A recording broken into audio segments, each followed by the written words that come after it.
is tea time. Yeah. Making a difference, one cup at a time. Tea time. So be sure to grab your tea, grab a seat, and tune in to Miss Liz. Tea time.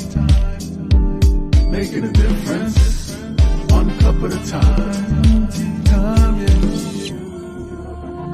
Tea time.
Well, good afternoon and welcome to Tea Time. We are back for an afternoon tea time, and I am joined with Scott Grams. He's in the back, and we are going to be sharing a good, strong cup of tea today. We're going to be talking about coaching, podcasting, bucket lists, all of that good stuff. And if you got a pencil and a pen on the side of your table or wherever you're sitting, grab it, because you might just get some pointers and tips this afternoon with our tea time. So let's get the disclaimer in, and let's get the bio, and let's get Scott in here, and let's serve a good strong cup of TEA with you this afternoon on Tea Time with Miss Liz. Disclaimer for Miss Liz's Tea Time live show. Miss Liz myself is going live using StreamYard. Before leaving a comment, please grant StreamYard permission to see your name at StreamYard.com. Please be advised that the content brought forward for any Tea Time show hosted by myself, Miss Liz, is always brought forward in good faith.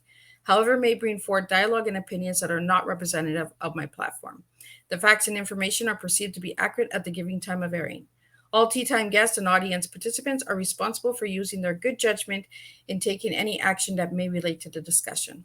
The content brought forward may include discussion for some where they may be emotionally at risk. It is significant to know that this show is engaging in discussion forums only to offer and inspire awareness and connection, and is not providing therapeutical advice.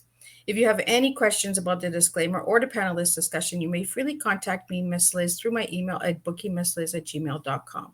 Moving forward, should you choose to voluntarily participate in today's show in any aspect, I myself, Miss Liz, welcomes you. And should you decide that the show is not made for you at this time, I respect your wishes and will see you at a later date at a later show on another show. So there we go. Miss Liz's tongue's already twisting and turning.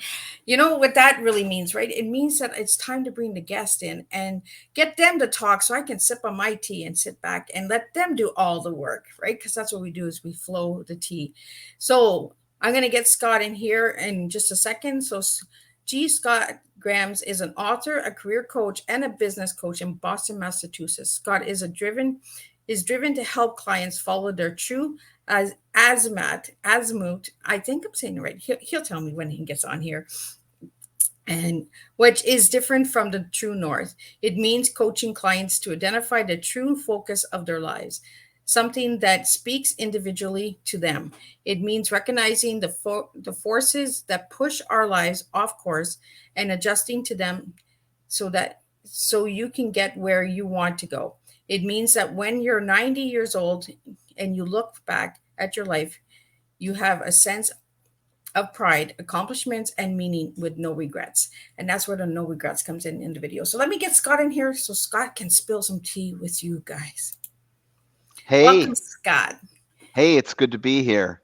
And you were close. It's you know what? Somebody once thought it was true as a moose. She said she was in Florida, and I remember her. I will never forget. She goes, I kept sending it to the wrong email because she says I kept mailing it to true as a moose. And I'm like, she's like, you are in New England, and I'm like, Oh my gosh. No, it's azimuth. You got it. You got it, Azimuth. Miss Liz. Azimuth. You did. And you got me saying moose now, and I come from a moose, northern Ontario in Canada here, where moose is our icon. So there we go. The moose comes in. So Scott, could you share a little bit on who you were as a little boy and who you are now as a grown man? Oh boy. Who I was probably very similar to how I am now. I was a troublemaker as a little boy. I went through 12 years of parochial education. So I was in Catholic school. I went to St. Martin of Tours, and my parents were always getting called in to talk to the nuns because I was just a little hell on wheels when I was younger. And in many ways, that's continuing today because I'm outspoken, I'm direct, I have opinions, I put things out there, and I don't have to. I do have to work at that sometimes, but it's more about working at it being skillfully instead of being loud and obnoxious, which is how I was when I was young. Well, I like straightforward people because we're not beating around the bush, right? We're being really No, straight. We're often told that we're blunt or rude, but we're just really we don't have time for that bush. We just really want to get it out and get the truth out right there, life's really short. right? Life's really short. Why waste time? Just get it out there Exactly. and say it. Exactly. You're gonna get judged either way, right? That's If you do good, you get judged. If you do bad, you get judged. So you're getting judged all the time. People are just big judges out there. So I always tell everyone, just do you, right? Just serve your tea. So right. Right. I want to get into your tea, and then I want to get into the coaching and podcasting, all that good stuff, and your books and all that. But I want to get into your tea because my grandma's telling me get his tea, get his tea, get his tea. So if I ask you what your tea is today, what words would you give me for the TEA? Tenacity, equanimity, and awareness. Oh my goodness. I've never had that second word.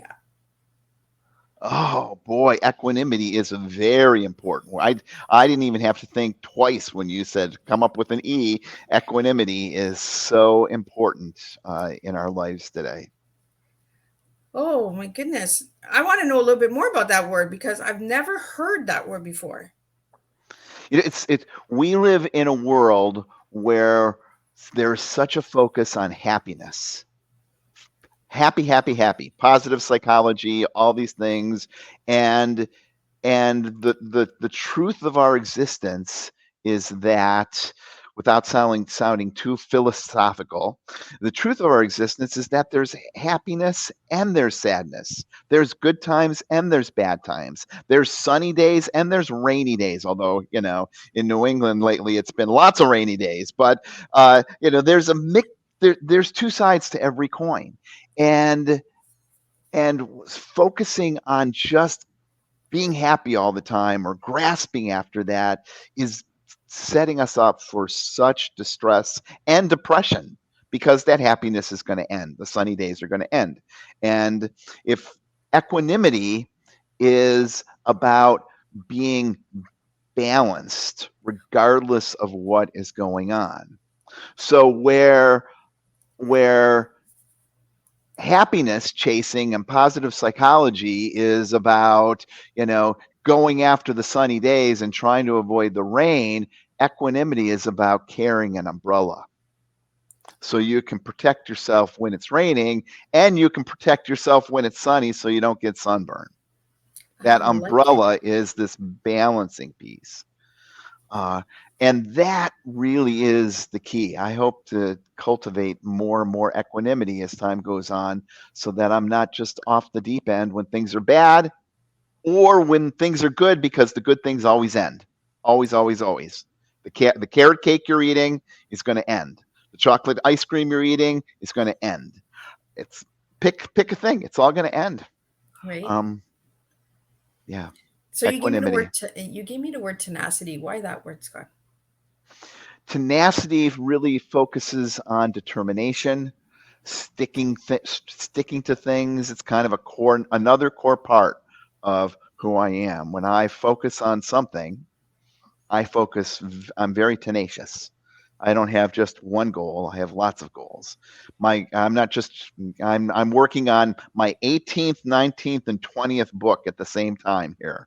And my goal is not just to publish a couple of books. My goal is to publish 100 books before I die. That's tenacious, right? That's Wow. tenacious. That's really good goal to, because it is possible. Like you're It working is on three books possible. right It now, is so right? possible, right?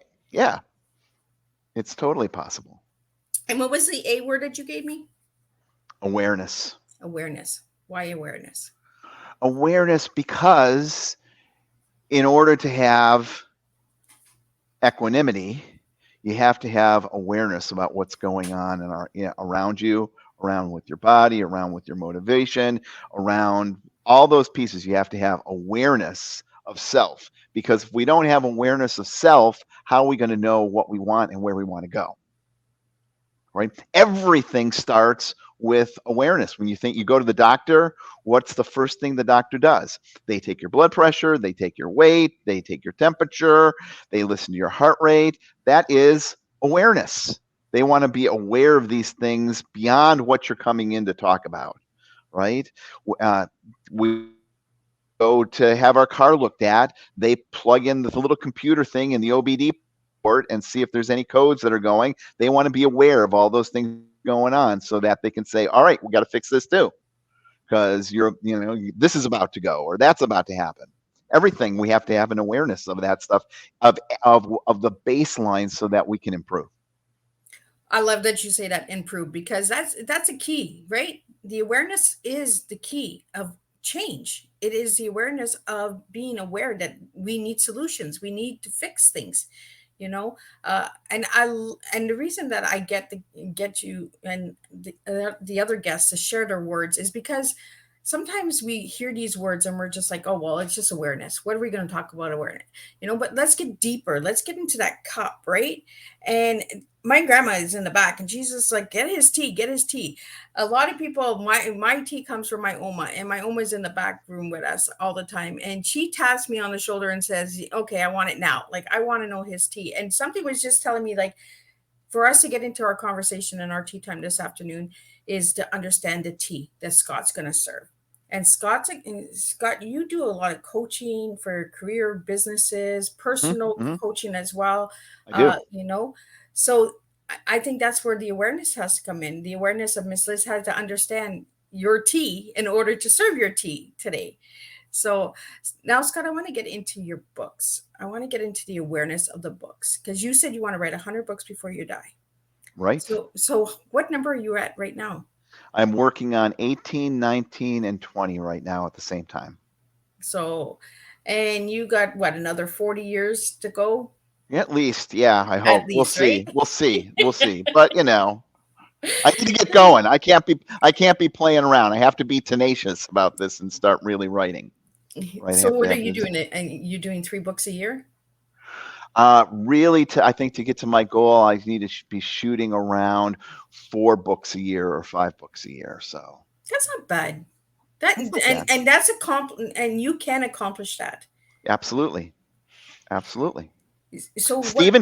Stephen King writes for an hour every day, and that's it. Oh, wow. That's it. If I wrote for an hour every day, I'd have a lot of information that can then get weeded out and edited out and sorted out and put out. So how old were you when you wrote your first book? Oh, that was about 7 years ago. Oh, I hadn't really done any writing until about 7 years ago, and then boom, I started writing, and the next thing you know, I'm off. I'm like, wow, I have a lot of opinions. Some people would say I'm opinionated, but I would just say I have a lot of opinions and a lot of things that I think is important for people to hear about. and what was your first book?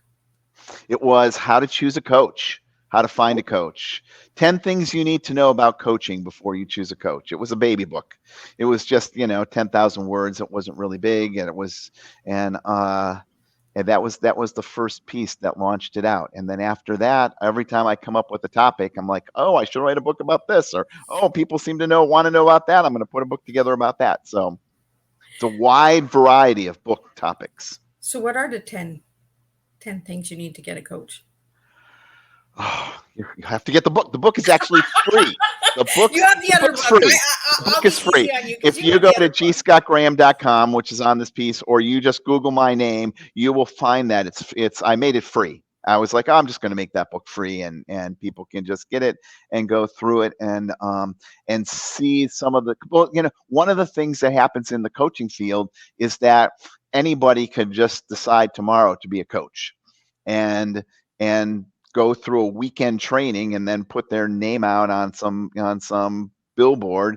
And I wanted people to be aware that there's bigger things to look for around what a coach is and what a coach does, because you're trusting your life and your direction and your livelihood and all kinds of other things with this person.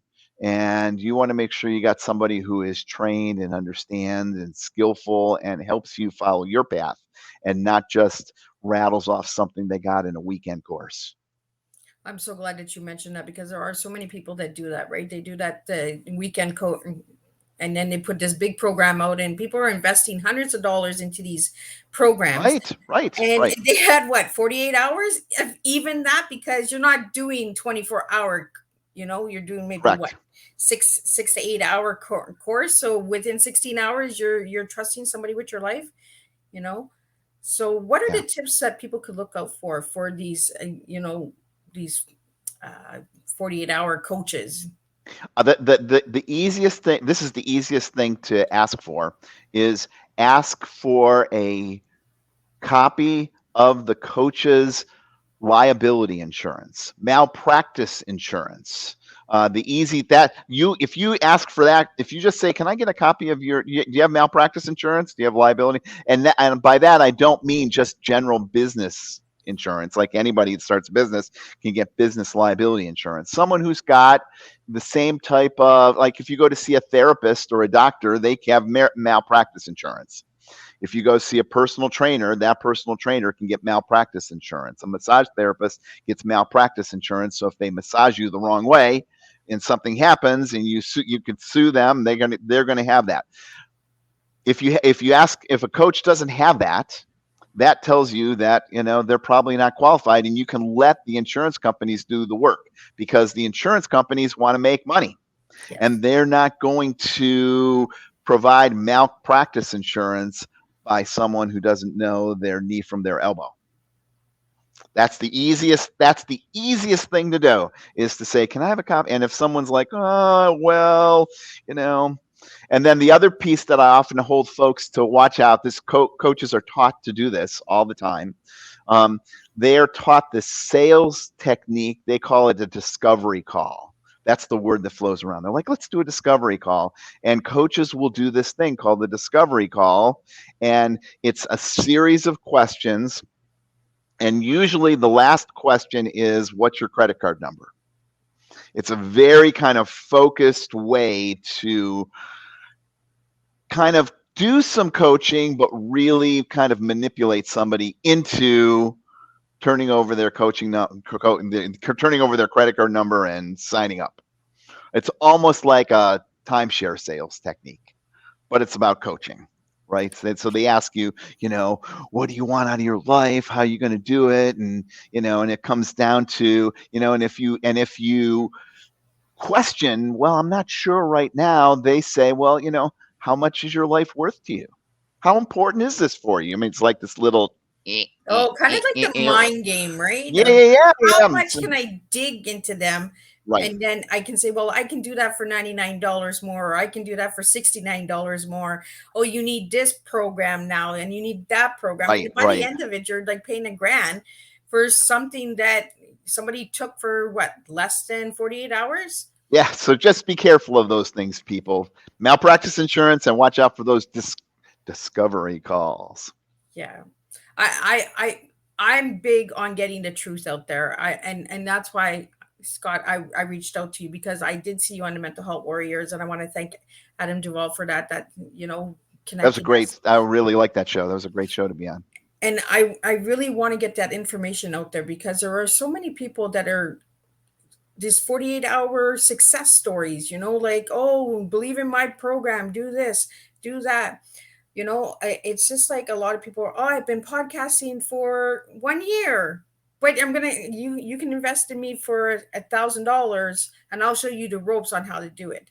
And somebody who has been podcasting for 10 years, and then they come and say, well, that's not the way it's done now. The newbies know how to run it. Okay, well, kind of get out there and research, do your Right. research, Right. and ask the questions. Like you Hmm. said, Scott, like ask Hmm. them, where's your insurance? Like, kind of play the reversal game and ask them, Absolutely. Absolutely. and I always like to ask them, so if I give you this much money, so I'll be healed, right? In 6 weeks. And if they tell me yes, I'm like, I'm not going to even invest, because healing is a life journey. Right. You're right. And that's what I got when you were on Mental Health Warriors, where you were sharing about, substance abuse and depression and mental health and all of that. That's a life journey. That is a life journey. You can't go to somebody and say, you know what, in 6 weeks you're going to be completely healed.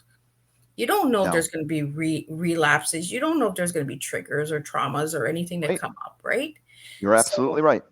So that's what I really grabbed from you when you were on Mental Health Warriors, was that you were really true and you were like upfront about stuff. Like, you were direct, and I like direct people. I like straightforward people because it saves a lot of time. So I want to get into your books, because I know you have a couple books there, but we're not going to do the bucket. I do. list. We're not going to do the bucket list right away. We're going to you pick a book. We're not going to do the bucket list right away. Okay, No, we're not I'll going to pick do a bucket list right away. We're going to keep the bucket list for a little bit. Let's see. What should I do? Well, what are you interested in? So these are just some of the books. We've got this book about marijuana. We've got this book, which is kind of a perspective on gay pride or gay, kind of wokeness that happens for the gay community. There's this time management book. We have a book. Management. We have a book on grief. I have a book on fitness. Let's do time. Okay. I love time travel. Time. Let's do time.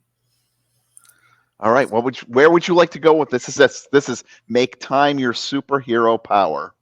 So what got you to write that book?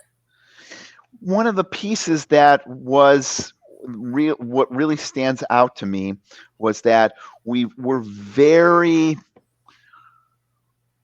people are very focused on how we are spending our time, because once those minutes are gone, they're absolutely gone. But instead of focusing on how to be kind of more effective and make sure we're making the right decisions and choices about time, we focus around managing the time as if it's a thing that we have control over. And so I decided, after working on this for a while, to publish this. And this is actually one of my longest books. It's a couple hundred pages long, but I focus on different aspects of time in kind of nice snippets in this book, from ways to analyze your time. It's the awareness piece that I was talking about earlier, to attributes that you bring to time management, to planning, to how to delegate, to how to set goals, different pieces, that how to run better meetings, how to interact with folks, all in brief snippets. So somebody can pick up this book and read 3 pages, and like, here's a chapter on, here we go, right there, how choosing to live with no regrets can improve time management. And it's just 3 pages long to give you that snippet, because I don't want people to just have to invest in some sort of time management system, or invest in, okay, now I have to follow this procedure to manage my time. I just wanted to give people snippets and pieces so that they can make better decisions about the choices of their time. Does that make sense? No, that does make sense. And it does come all together, because we're going to be talking about bucket lists in a little bit. And it's the time that we put into our list, right? So it all lines together. It all flows together. Like the snippets, making it short, making it direct questions. And, because people's mindsets and Elizabeth, where's the tongue? The words that I'm looking for. Our spam, like our brain, it's Right. short. It wants short. It doesn't want long chapters. It doesn't want, like when I read a book and it's got like 12 pages for a chapter, I'm just like, okay, I want to get to the next chapter. I want short snippets. And I think short snippets are We better. have become a TikTok world, Yes. right? 60 seconds, 30 seconds. One of the one of the services that have you ever heard of Wisdom? Yes. I've been on the Wisdom app, and people can find me on the Wisdom app. And one of the nice things about that is that they ask you these very profound questions, and you have 60 seconds to answer. That's it. Not 62 seconds, not 63, 60 seconds. And you better wrap it up when you're getting to 50, because otherwise it's cutting you right It off. At cuts you 60 off. seconds, it stops. It stops. Yeah. Wisdom is really a good one because it breaks the ice. I find they're really good icebreakers. Yes, Because it's absolutely. so short, right? It's like 60 seconds. You don't got time to mess around. You better have an answer. Like you better think of it and better think of it fast. Right. Right. Exactly. Exactly. You know? Um, it's interesting. We're talking about time management and investing time in the whole bucket list, and that also relates to awareness.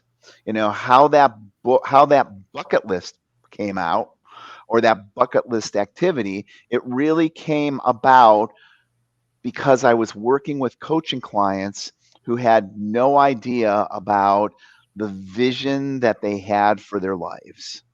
So many people go through life and they have no perspective on what they want out of life, no perspective of where they want to go, what service they want to do to the world, what their purpose is. And so I ended up coming up with these bucket list activities to help people try to figure that out. And then eventually that turned into a book and an audiobook and a workbook. And it has grown from there. Well, I think, Scott, the time management, right? We're all given the same amount of time, all of us. We're Absolutely. all given 24 hours. It's what we do with our hour and our time. And like you said, once the time is gone, the time is gone. There's no going back. Yeah. You can't change it. So you can't say, well, I wish I would have done that an hour ago. Well, that hour is gone. Get it done now. You know, stop with the excuses, stop with the delays and, procrastination. So how do you feel about procrastination? I'm tenacious. That's one of my that's my that's um right. You have to seize the moment and get it done. People procrastinate around the things that and this is just an opinion. People might don't send hate mail to me if uh, people procrastinate around the things that are really important and core to their life. At the same time, we don't procrastinate around the junk. Right. Like we don't procrastinate around having a second bowl of ice cream. We don't even think about that. We just pick it up and start shoveling it into our mouth. We don't procrastinate about, watching hours and hours of mindless TV. We do procrastinate about exercise, about eating healthy. We procrastinate about telling our loved ones how much they mean to us, right? But we don't procrastinate about, clicking on some porn on the computer. Boom, there we go. It's the important. We don't procrastinate around the things that are self-serving. George Bernard Shaw wrote a poem, and he said that he said in his poem, the true joy in life, the being is being used for a purpose recognized by yourself as a mighty one. The being a force of nature, for us to be a force of nature instead of, and this is how he describes people, instead of a feverish, selfish little clot of ailments and grievances complaining that the world will not devote itself to making you happy. I mean, he wrote this ages ago. That is still true today. Yeah. Even more true, right? And he says in this poem, The Splendid Torch, He says, I'm of the opinion that my life belongs to the whole community. And as long as I live, it's my privilege to do for it whatever I can. And he says, I want to be thoroughly used up by the time I die, um, because life for me is a brief candle, and it's a splendid torch that I get to carry for a little while, and I want to make it burn brightly as I can, for future generations. And that's really that's what people procrastinate about. They procrastinate about, putting themselves out there, about burning brightly for future generations. We don't procrastinate about being the selfish little slog of whatever, complaining about how this is bad and that's bad and this president's bad and that president's good and the weather's this and that. I mean, we're full of that all the time. I wonder why we do that as human beings. We procrastinate the good stuff. Like, we could make a difference if we stopped complaining, if we used our time better, the time management of. I don't know why Right. we do that, because everyone does it, right? Everyone will have Right. the second bowl of ice cream, or, instead of going and saying, I love you to somebody that they love. And then they hear that that person's passed. And then they're like, oh, I should have said that instead of the second bowl of ice cream, you know? Right. That's why one of my missions is to live a life of no regrets. And that does not mean that I just don't care. That's not what I mean when I say no regrets. It means that I've made choices along the way that, if somebody dies or this happens or that happens, I'm not saying, God, I wish I had done that. I should have done that. Right. I am not going to be 80 years old and look back at my life and say, I should have did this. I should have done that. No. Nope. Yeah. Not going to be there. Too many people get to that point. Yeah. And that's a piece that happens regardless of financial situation or environment. That's a piece that too many people get to, unfortunately. Well, a lot of people say, I wish I had more time. You had the time. So why didn't you use that time wisely? Yeah. You know, because they did a research a couple of years ago, and they asked a bunch of seniors what their biggest regret was in life, and they said time. They wasted their time. Right. Yeah, if I got hit by a bus tomorrow, I wouldn't have and died. Nobody should have any regrets for me. I mean, I would not have written my 100 books, but I've got 18. I'm 17. I'm working on 18, 19, and 20. They could be, oh, he didn't finish his last 3 books, but they're almost done. Someone could piece them together if something happened to me and Right? put them out Like there. somebody could continue the journey. Like you Yeah. could still have 100 books, kind of use maybe some of the other books that you've already written and get those 100 done. Right. So what is your biggest goal in life right now besides the 100 books? Right now, this relates to one of the books. My biggest goal in life, I am teaching my 2 dogs how to stand up paddleboard. And so that's my biggest goal right now. And that's one of the books that I'm writing. I'm writing a book on teaching your dogs how to stand up paddleboard and doing a video piece on this so that people who've got dogs who want to do this can do that. And I'm teaching my dogs. So 3 months ago, I had never paddleboarded ever. And of course, since I've never paddleboarded, my dogs have never paddleboarded. And, yesterday we just did a 6-mile paddleboard down the Connecticut River. And so we're bopping it. We're doing it. The biggest goal around that right now is I've got 2 dogs. So it's not just me on the paddleboard. It's me and 2 dogs on the paddleboard. And my current goal around that piece, right, because you set little goals along the way, is I have a little floaty thing. And what I'm doing is throwing that off into the river or lake. And then my big black lab leaps off the paddleboard and gets that and swims back to the paddleboard. We're still in the middle of the lake. And then I get the dog back on the paddleboard, all without flipping over. So I'm not at that. That's really the goal. There's all these other things, but the goal is for me not to go in the water. And we're able to do that, except I'm still sitting down. So my final goal is that I will get up to my knees, and then I'll be standing up, and I'll have the little frisbee or whatever. I'll throw it off the paddleboard.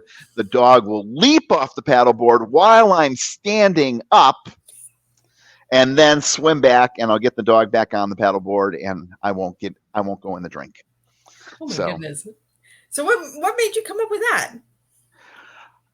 That specific goal or activity of the dog on the piece? Yeah.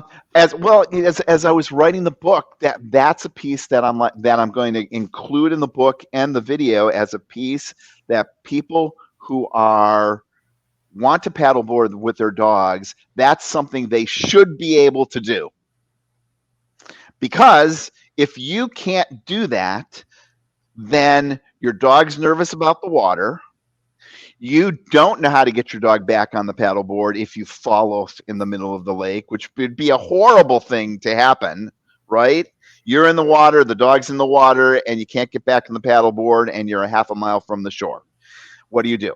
And it also helps you be more stable on the board and turns the board into a fun activity for the dog. The dog likes it, right? It's a fun thing. They can jump off, they come back, you're interacting. That is the penultimate in terms of skills. But to be able to get there, you have to get your dog comfortable with the board. You have to get your dog comfortable getting back on the board. You have to get your dog to be able to want to jump off the water. They're already nervous on the board.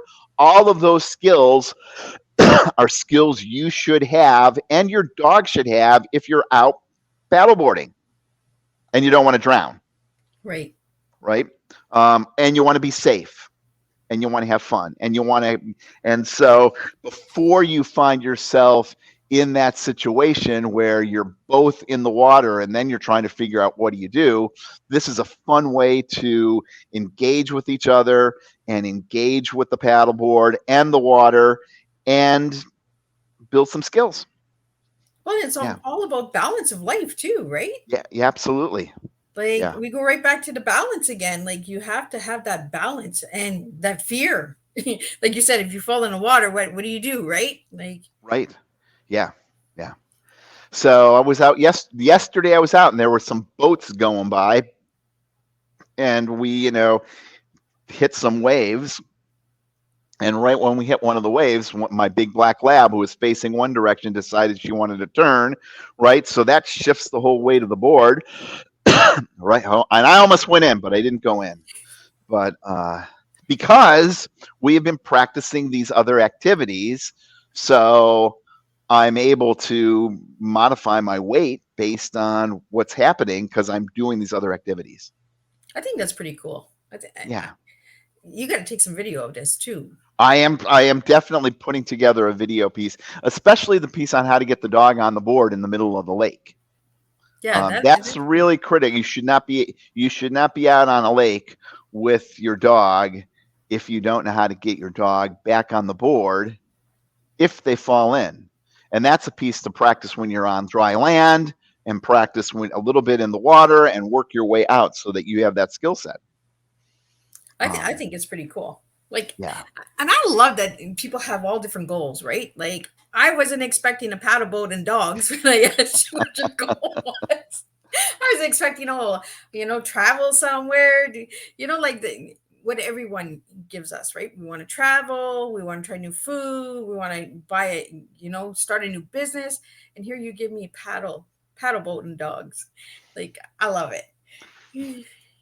Yeah, so, there we go. So before we get into the bucket list, I want to get into the one word. I asked you one word to give me to describe yourself as a person, and you gave me 3 words, and I took it because I feel that it's your story. And you gave me Swiss Army knife. So why that word? Why those 3 words? I I did not come up with the term Swiss Army knife. I have a colleague of mine, Cindy, who runs a payroll place in Lebanon. She always described me as a placenta of information, just overflowing and just full of stuff. And that's not a piece that just really like hung with me that I really liked. And I happened to be on this one podcast, and I was, kind of kvetching about my friend Cindy, and she just describes me as this placenta of information, and they were just like rolling their eyes. And one of the guys in the podcast said, "You know what, you are so knowledgeable about so many areas, like even just with books, right? Like I write a book on the bucket list and time management, and I'm writing a book on stand-up paddleboarding." Right? Right. I mean, that's like could that be any further apart on anything. And so we were talking about that, and he said, "You know what, you are the Swiss Army knife of life, and coaching." And he says, "That's what you are." He says, you are a Swiss Army knife." And I don't know if this ever happened to you, Liz, but this was one of those times where somebody said something, and it was like I was like perfect. I was like, "Oh my God, That's me. that's me. That is me. Why didn't I think of that?" And so we since they threw that out, I was like, I'm hanging my hat on that piece. Because when you think about what's a Swiss Army knife, it's got all Right? these different tools in it, all these different things, yet it's just a knife, Right? right? It's one thing that can fit in your pocket that has, you could, you know, you could decommission a bomb with, right? Right? You You got could like, scissors, you got right, a can right, opener, you got a yeah, fork, you got a right, spoon, you got everything on a Swiss Army knife. Yeah, right. and that's why I went with it, because all my guests give me one word, and Scott gave me three, and I was like, you know what, I'm going with those three because I think there is a good story behind it. That is the story, and that's actually a better word than placenta. If you said, "What? Give me a word that describes you," and I said, "Yeah, Cindy Hollis says I'm a placenta," and you'd be like, "What? What? Well, I I don't would want have this never guy on gotten the that show." word either before. Uh, And Scott, you gave me your favorite color is green. Why green? I think it's because I've spent so much time out in nature, and so much time, in the woods and hiking, right? Grass and leaves. It is just, I'm, surrounded by green all the time. I love green. That's awesome. So now let's get into the bucket list. Oh, here we go. Where's that book? Let's get that book and let's get into the bucket list. Here we go. There we go. I did some research on that book, and you have over 50,000 ideals for a bucket list. Where'd you get all those ideals from? I worked on it a little bit at a time. I got some people to help me with some information on it, and really kind of put that piece out. So the idea behind this book and the website and this bucket list is that, like I said earlier, so many people don't connect that George Bernard Shaw piece that I was talking about. So many people don't connect to what they are doing in this life and what's important in this life, and where, you turn to somebody and say, "What's your mission?" "I don't know. Just going to work." Right? Those people are going to end up with regrets, and they're not going to be very happy when they turn down. They're going to have lots of shoulds when they're in their 80s and 90s. And so the idea behind this is that people are familiar with the idea of a bucket list, and people can start to put together things that they'd like to do at some point in your life. Most people start off with the obvious things, like, I want to be on the top of the Eiffel Tower. I want to go to Machu Picchu. I want to eat blowfish. I want to, go to Hawaii. And after working through kind of the obvious things that you just think about right off the top of your head, as you dig deeper, other pieces come out where they talk about maybe their family. Like somebody might say, you know what, I want to see my son graduate from college. That's on my bucket list. That would be great to have. And so the book takes people through all these categories beyond just travel and food and the obvious pieces. It moves people to think about family values, spiritual values, emotional values. Where do you want to go? And then it takes each of these pieces takes somebody through a piece where they can reflect and analyze. This comes back to that self-awareness piece.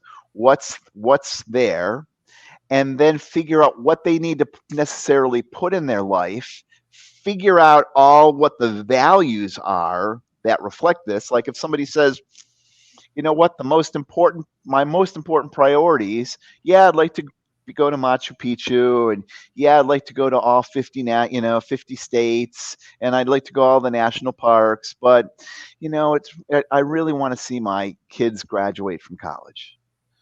And I really want to see them be successful. Well, so then you say, well, what's that? What's the value that's attached to that piece? Well, it's being, and I'm making this up, it's being a good parent, it's being a good role model, it's supporting them, it's talking to them, and so what happens is that you start off with, I want to see my kids graduate from college and be successful. And then you figure out from that piece, well, my value, I guess if that's the most important thing on my bucket list, then the most important value in my life must be being a good parent, being a parent that's present with them. Yeah. And then, and only then, you can start to reverse engineer a life that's meaningful. And so you can say, should we have dinner every night together, the whole family? Well, what would a good parent do? What would a person who wants to see their son and daughter graduate from college and be successful, would that person want to have dinner every night with is that important to get to that end goal? And then some of these things that maybe people are resistant about become really crystal clear. And if you say, my God, my job is to be a good parent. All right, so gosh, should I miss my son's football game, or should I stick around after work for 2 hours and work on the project extra? Well, before doing the bucket list, I really wasn't sure. But now I've done my bucket list, and nowhere on my bucket list is, completing a report for my boss. I think I'm going to go to my son's football game. Because although that's not on my bucket list, being successful in college is on my bucket list, and being a successful human being is on my bucket list. And this is what I need to do to be able to do that. Yeah. I really like that you bring the value into the bucket list, right? Because we have a person who's asking the difference. What's the difference between a goal and a bucket list? Well, I think a bucket list is just this meaningless list of stuff, right? That's why this is the bucket list workbook, right? And that's why it's called a life transforming bucket list, and not just some bucket list that you write and then just sit down. The idea behind this is to not just create another bucket list of things to do. Oh, maybe someday I'll get to do this. The idea is that you'll identify goals, and then those goals will translate into values, and then those values transform your life. If you did this, you could throw it away. You don't have to worry about the bucket list anymore, because if you're living a life that's aligned with your values, it doesn't matter. You don't have to chase anything, because you're already living the life that's most fulfilling for you right now. today. So you're not living that life of I could or I should or that Yeah, the right, life of regret. You're living right, the values. You're living what you want to really do. You know, and then the reason why we make lists in life is sometimes just to show us, like like it's like that mirror, right? Like you say, oh well, I want to travel here. I want to chase this, and I want to chase that. But we don't put family values. We don't put our spiritual values in. And I think that you brought up some really good points, Scott, when you said that. Like, as you were sharing that, I was like, it's true. You know, do we want to have that Sunday dinner because we want to see our kids graduate? But we also want them to understand that family is important. And by me showing up for their graduation, we're showing that we want right, family value as well. right. And somebody might not put someone might not be put, they might put, their bucket list might be filled with hikes and bike rides and canoeing, and they're like thinking, gosh, you know what?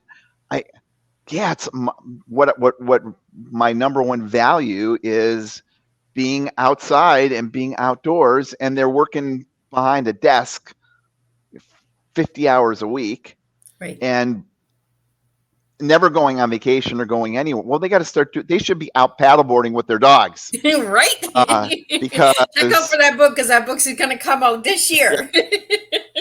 yes, it's going to come out this year. Yes, as long as the three of us don't drown, that's Right. going to come out this year, right? But Yeah, again, like you and said, the hiking and walking, it's the spiritual connection of values, making that time for mhm, yourself, being self aware that you're important, you know. right, Uh, right. and I think that's where people are getting the bucket list way out of proportion. Oh, well, I want to do this. I want to jump from I want to climb the mountain. I want to bungee jump. Those are things that are just to beat the fear, I find, or just push the limits. Yeah. Yeah, then and people think of those things because of the movie that got put out. They're like, I want to skydive, right? I want to skydive. I want to swim with dolphins. It's there's this pop thing of like, oh, this is what everybody should have on their bucket list. But if you really dig deeper, you really can extract from that pieces that are core to who you are that you might not know who you are. That's where this came from. People saying, I have no idea who I am or what I want to do. So have you Right. tried any of those things in that bucket list book? In my in on my book, or what, Yeah, or in your book, have you tried any of those things? well, I have tried some of the things on the list on the website. The book, when you get the book, here's the interesting thing. You want to see what's written in the book? Here we go. Look at that. It's blank. Oh, well, You know that why? I wasn't expecting. You know why? Because it's your bucket list and they're your values. And I'm not going to turn to you and say, look, more blank pages for you to fill in along the way. The audiobook tells you what to do. And there are some cute little pictures along the way on this of people working on brainstorming their bucket list. But the book is lots of lines. You do the Lots of work. lines.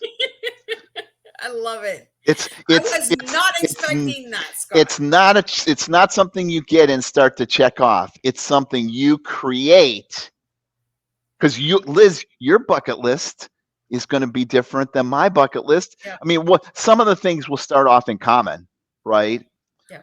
Skydiving, Machu I'm not Picchu, who skydiving. knows, I'm whatever. scared of heights. But when those things get put out, you're a much different person than me, and your values are different, and the things that you hold dear are different. And if you don't know what those are, the bucket list will help you figure that out. I love that those are blank.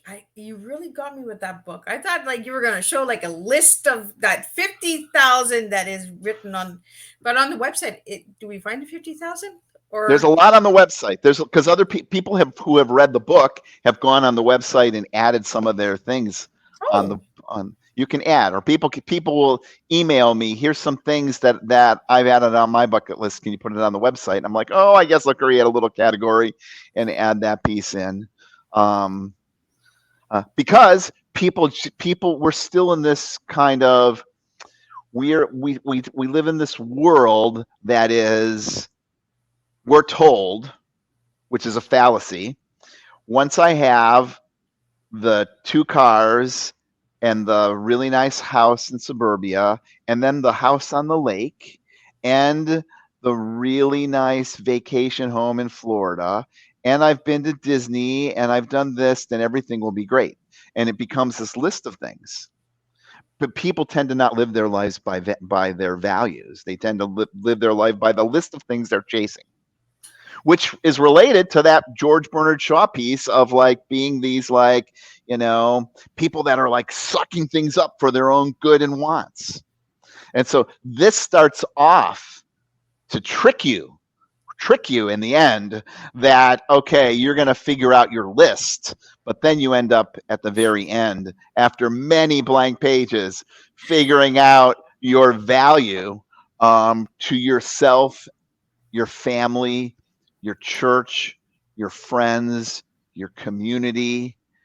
And those values are so much more important than your bucket list. Then you can throw the bucket list away.